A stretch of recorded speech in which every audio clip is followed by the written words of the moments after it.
Graças a Deus, a paz do Senhor Jesus a todos. Louvado seja o Senhor por esta oportunidade. Eu sou Eduardo Oliveira, esse é o canal Bíblia e Teologia com Eduardo Oliveira. E vamos, a partir deste primeiro vídeo sobre as lições bíblicas da Escola Bíblica Dominical, nós, por bondade divina, segundo a vontade de Deus, permitindo o Senhor, estaremos comentando pela segunda vez as lições bíblicas de adulto da nossa Escola Dominical. Desta feita, o segundo trimestre de 2022, para a glória do nome do Senhor, com o tema Os Valores do Reino de Deus, a relevância do Sermão do Monte para a Igreja de Cristo. Nós estamos vivendo um momento muito difícil, num contexto social, em que nós vemos que está existindo uma terrível mutilação de valores em meio à sociedade odierna. Infelizmente, os bons princípios, os bons valores, os preceitos éticos estão sendo jogados no lixo. E, portanto, nós temos mais do que nunca uma necessidade muito grande de aprendermos com Jesus sobre bons princípios, sobre valores éticos, morais, cristãos, espirituais. E estaremos, portanto, estudando sobre o Sermão do Monte com o comentarista, o pastor Osiel Gomes. Vamos estudar sobre a grande importância dos ensinos de Jesus no Sermão do Monte, para a glória do nome do Senhor. Então, na lição de hoje, lição de número 1, desse segundo trimestre de 2022, para a glória do nome do Senhor, o tema é o Sermão do Monte, o caráter do Reino de Deus. Então, nós vamos estudar essa primeira parte relativa ao Sermão do Monte, que envolve os capítulos 5, 6 e 7 do primeiro livro do Novo Testamento, que é o livro de Mateus. Nós vamos estudar sobre o Sermão do Monte, que está contido nesses 3 capítulos. Nós temos aí um sermão que está distribuído em 111 versículos na Bíblia Sagrada, entre os capítulos 5 a 7 do Evangelho de Mateus.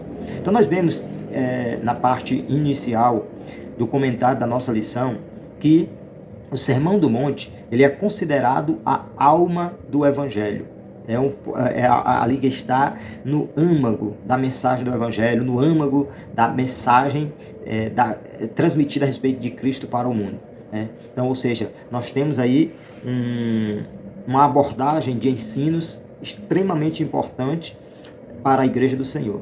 Nós vemos que o Sermão do Monte ele se destaca pela sua dimensão prática, como nos diz a introdução da nossa lição. Ou seja, nós vemos que a gente percebe a grande importância do Sermão do Monte, dentre outros fatores, muito por conta da proporção de ensinamentos para a vida prática do cristão.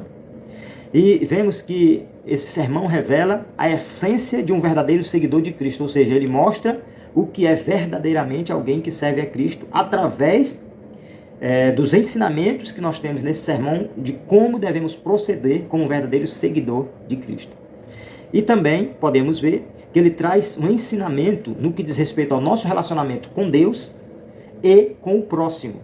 Então o Sermão do Monte ele traz essa abordagem de ensinamento quanto ao nosso relacionamento com o Criador e com as pessoas próximas. E nós vemos que esta abordagem de relacionamento para com Deus e para com o próximo perfaz os pilares da vida cristã, ou seja, o nosso relacionamento com Deus e com as pessoas, com o ser humano, com o próximo, compõe a base da nossa vida cristã.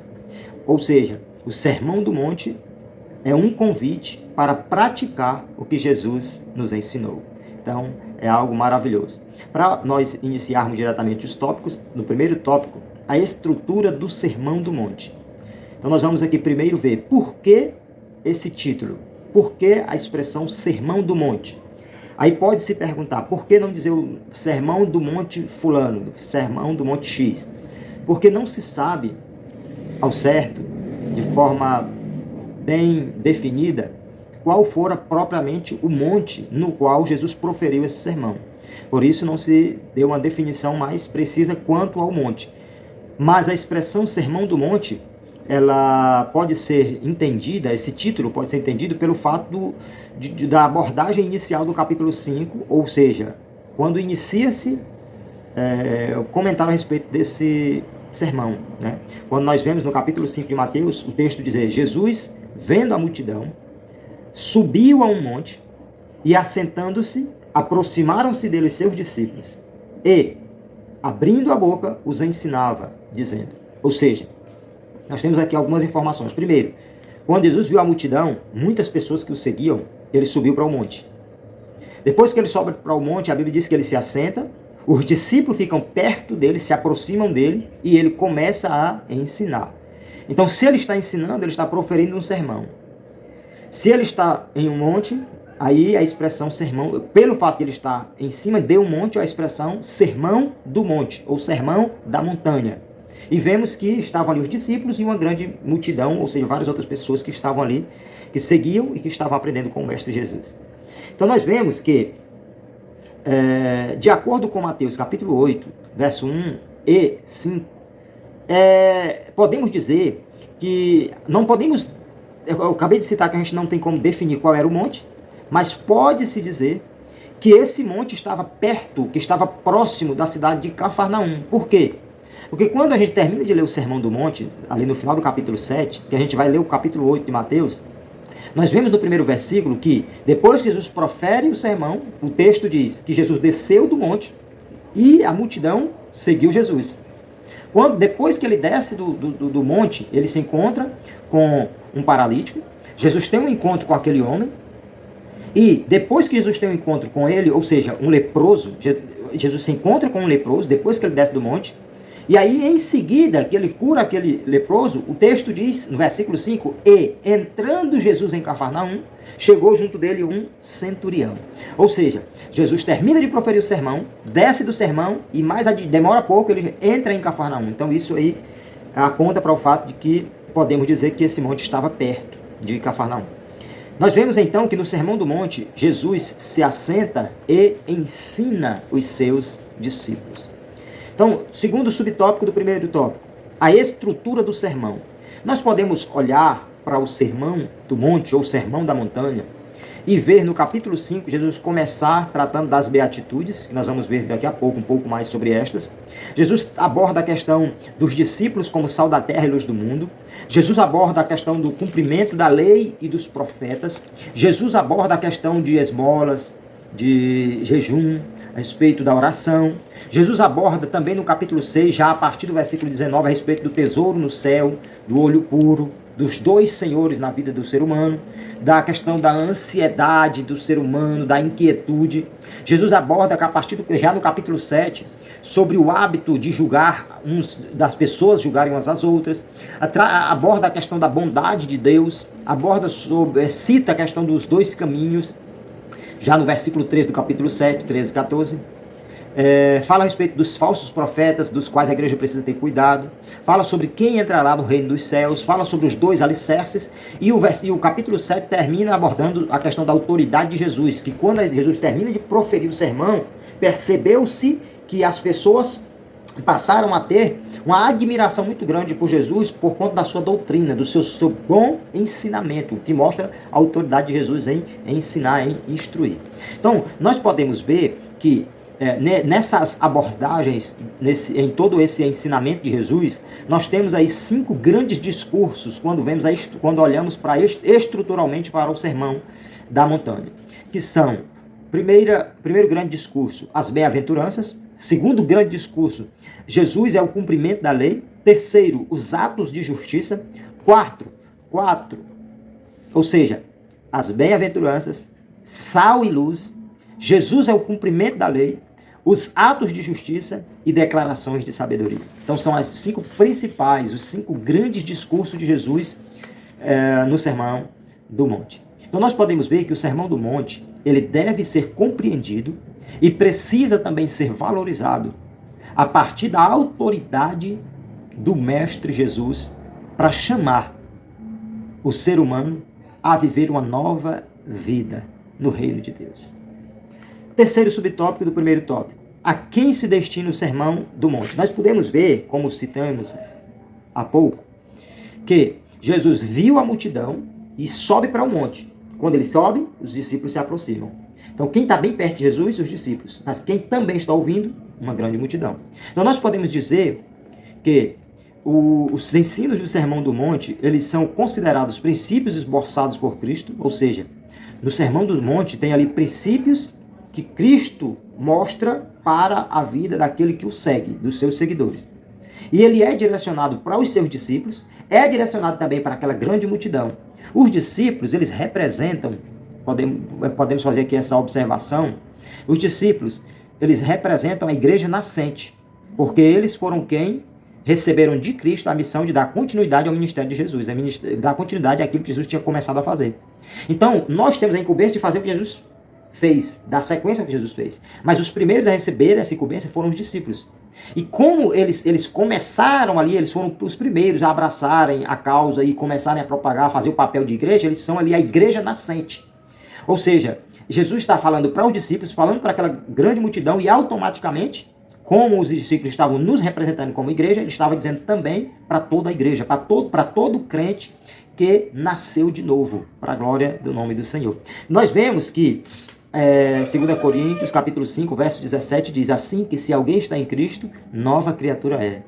As coisas velhas se passaram, eis que tudo se fez novo. Ou seja, a abordagem de Jesus é para todo crente que nasceu de novo. Ou seja, todas as pessoas que tiveram uma mudança de vida e que precisam viver de forma diferente a partir de então, e que essa vida diferente precisa estar embasada naquilo que está na Bíblia Sagrada e, sem dúvida, o que está intrínseco nos ensinos do Sermão do Monte.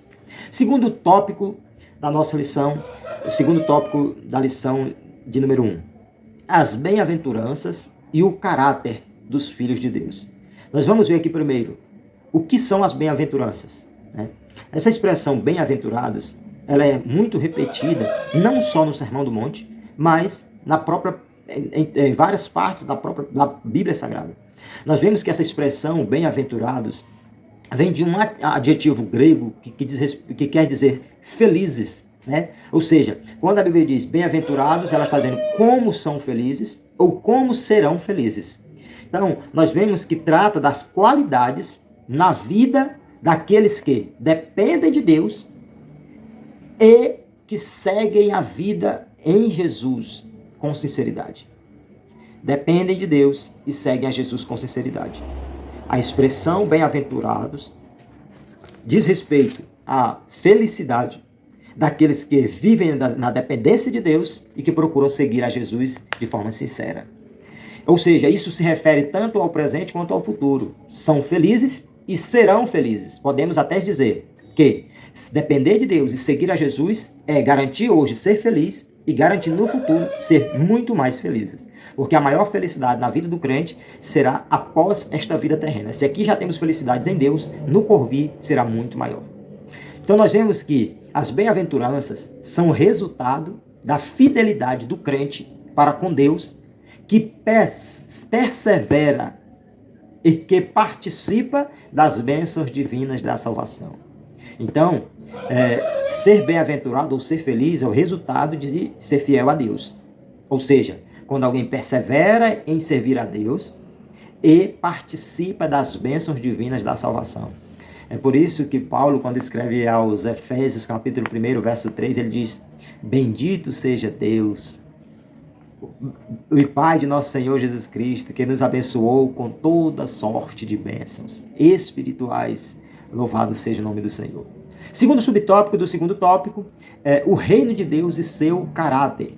Nós podemos ver que essa expressão reino de Deus diz respeito à soberania, reinado e governo de Deus atuando em tudo. Ou seja, o reino de Deus é uma demonstração de que Deus está atuando em todas as coisas através da sua soberania, do seu reinado e do seu governo. É o governo de Deus no mundo, o reino de Deus, a expressão reino de Deus. E nós podemos ver ainda outros quatro conceitos que aparecem ao longo do texto bíblico que que demonstram essa expressão reino de Deus. São 4. O reino no coração, a chegada do reino como salvação, a igreja como expressão do reino de Deus e toda a criação e a volta do Senhor que expressam o reino de Deus. Primeiro, o reino de Deus no coração. Essa expressão quer dizer que o reino de Deus, ele ocorre dentro do coração da pessoa que se rende à sua soberania. Ou seja, quando o ser humano reconhece a soberania de Deus e começa a agir, a viver como tal, isto ocorre, com isso ocorre a atuação do reino de Deus na vida daquela pessoa, no coração daquela pessoa. Então o reino de Deus, essa expressão reino de Deus diz respeito a esse acontecimento na vida de cada pessoa, no reconhecer que Deus é soberano e que Deus está agindo em nós, através de nós e por nós. Segundo, a chegada do reino como salvação. Nós vemos que quando a pessoa passa pela experiência da salvação, ela desfruta de bênçãos espirituais e materiais, e nós vemos que ela passa a reconhecer e obedecer ao grande rei. Ou seja, a expressão reino de Deus acontece também no processo de salvação, porque nós abraçamos essa oportunidade que Deus nos deu, ou seja, passamos pela experiência salvífica, experimentamos as bênçãos divinas e passamos a reconhecer o grande rei como nosso rei e Senhor. Terceiro, igreja, a expressão do reino de Deus. Nós vemos que quando a pessoa é regenerada, ela reconhece Deus como soberano. E nós podemos ver que a igreja ela é vista como a expressão do reino de Deus. Ou seja, nós reconhecemos a grandeza de Deus como nosso Senhor, como nosso rei. E através de nós como igreja, o mundo passa a ver, passa a perceber que nós estamos refletindo o reino de Deus para o mundo. E quarto, toda a criação e a volta do Senhor. Nós vemos que a imagem bíblica do governo do nosso Senhor traz consigo a dimensão do reino de Deus. Então tudo no mundo, a ação de Deus no mundo, no universo, através do seu governo, revela, demonstra, mostra a dimensão do reino de Deus. Para finalizar no segundo subtópico, o terceiro subtópico, os súditos do reino de Deus. Nós vemos que na primeira sessão desse Sermão do Monte, que está no capítulo 5, versículos 1 até o versículo 12, nós temos ali destacado as 8 qualidades que formam o caráter daqueles que passam a fazer parte do reino de Deus, que são quebrantamento, choro, mansidão, retidão, misericórdia, pureza, pacificação e perseguição por causa dos valores divinos, ou valores do reino. Ou seja, nós vemos que sem essas 8 qualidades que formam o caráter das pessoas que fazem parte do reino de Deus, nós não temos condições. Por quê? Porque essas 8 qualidades estão intrínsecas à vida daqueles que fazem parte do reino de Deus. Então, se não tiver essas 8 qualidades, não tem como fazer parte. Se quisermos fazer parte do reino de Deus, nós precisamos ter quebrantamento, nós precisamos ter pureza, nós precisamos ter purificação, pacificação, nós precisamos ter misericórdia. Ou seja, ao praticarmos estas 8 qualidades, seremos de fato, verdadeiramente felizes. Por isso que o texto diz, bem-aventurados, ou seja, como serão felizes. Quem? Os que choram, porque eles serão felizes, serão consolados. Os mansos, porque eles serão felizes, eles herdarão a terra. Os que têm fome e sede de justiça, porque eles serão felizes, ou seja, eles serão fartos. Os limpos de coração, porque eles serão felizes, eles verão a Deus. Então, existem muitas benesses, muitas bênçãos, muitas coisas que tornam felizes aqueles que procuram fazer parte do reino de Deus, tendo essas 8 qualidades, buscando servir ao Senhor como a palavra nos instrui, como vemos no Sermão do Monte. Para nós finalizarmos esse terceiro tópico, somos bem-aventurados. Nós vemos aqui no primeiro subtópico a beatitude na vida dos salvos, né? Então nós vemos o que vem a ser beatitude, né? Nós vemos que quem é salvo em Cristo, ou seja, o seguidor de Jesus, ele vive a beatitude do Sermão do Monte na sua vida. O que é beatitude? É o estado permanente de perfeita satisfação e plenitude. Ou seja, é um estado de satisfação plena. A pessoa que é salva em Cristo, seguidor de Jesus, ele passa a viver a beatitude, ou seja, um estado de plena satisfação em Cristo. Nós vemos, portanto, que o discípulo de Jesus, ele desfruta dos valores, ou seja, ele desfruta do favor de Deus e manifesta através de atitudes a ética do reino de Deus. Quais atitudes? Mansidão, humildade, retidão, misericórdia, pureza, pacificação, disposição para o perdão. Então nós vemos que quem passa pela experiência da salvação tem uma transformação interior pela palavra de Deus, conforme vemos em Hebreus capítulo 4, versículo 12. E nós finalizamos com o segundo subtópico do terceiro tópico, a prova de que o cristão é bem-aventurado. Nós vemos aqui que o cristão que pratica as 8 beatitudes do Sermão do Monte domina o eu carnal, vive em Cristo, entra numa nova dimensão espiritual e vive a bondade de Deus. Ou seja, quando nós fazemos parte do reino de Deus, praticamos as 8 beatitudes, nós passamos a ter uma transformação espiritual muito grande. O ser humano, por si só, ele não tem condição de vencer a sua própria carnalidade, a sua própria inclinação a fazer o mal, a pecar.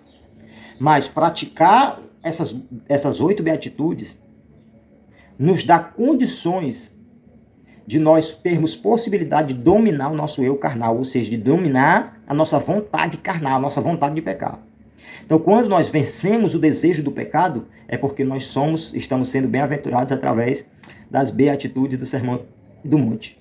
Além de dominarmos o eu carnal, nós passamos a viver em Cristo, ou seja, nossa vida está totalmente nas mãos de Jesus, na presença de Jesus, nos ensinamentos de Jesus. Passamos a viver numa nova dimensão espiritual, a gente passa a ter um crescimento, um progresso espiritual a partir disso. E passamos a viver a bondade de Deus em nossas vidas, quando Ele cumpre aquilo que está no próprio sermão. Quando o texto diz, serão consolados, herdarão a terra, serão fartos, alcançarão misericórdia, verão a Deus, serão chamados filhos de Deus.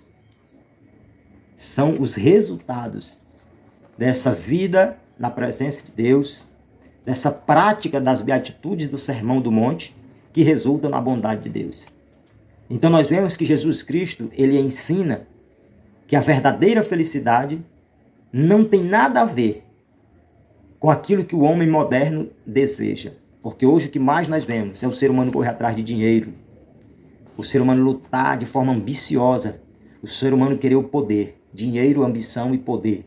São 3 coisas que estão sendo muito evidenciadas no coração do homem nos últimos dias. Mas o que Jesus quer de nós é totalmente diferente disso. Porque a verdadeira felicidade, pelo que ensina a Bíblia Sagrada, se revela em quem ama o inimigo, bendiz o que o maldiz, faz bem ao que o odeia e ora pelos que o maltratam e perseguem. Porque a vida espiritual, a vida com Deus, a vida na presença de Jesus, a vida como discípulo, como seguidor, como servo de Cristo é totalmente diferente daquela vivida pelo homem comum, da pessoa que não serve ao Senhor, do homem moderno, como diz como traz a expressão da nossa lição bíblica. Então, para finalizarmos, o Sermão do Monte ou o Sermão da Montanha é a base ética do reino de Deus, ou seja, o Sermão do Monte é um norte para os bons princípios bíblicos, os bons princípios do reino de Deus. Portanto, nós podemos ver que o lado divino de uma atitude amorosa do cristão para com Deus, bem como para com o próximo. Portanto, nós aprendemos nesta lição que o propósito do Sermão do Monte é que cada crente seja como Deus quer que ele seja. Esta é a primeira videoaula, essa é a nossa primeira lição do segundo trimestre de 2022. Brevemente quero trazer aqui o segundo comentário, essa lição, o Sermão do Monte, o caráter do reino de Deus. Brevemente traremos aqui a segunda videoaula sobre sal da terra, luz do mundo. Esta é a nossa primeira videoaula das lições bíblicas de adulto do segundo trimestre de 2022 da Escola Bíblica Dominical. Frequente a Escola Dominical, a melhor escola do mundo, onde aprendemos bons valores do reino de Deus. Muito obrigado pela atenção, pela paciência, pela cooperação, pela parceria. Fiquem na paz do Senhor. Deus continue abençoando a todos, em nome de Jesus.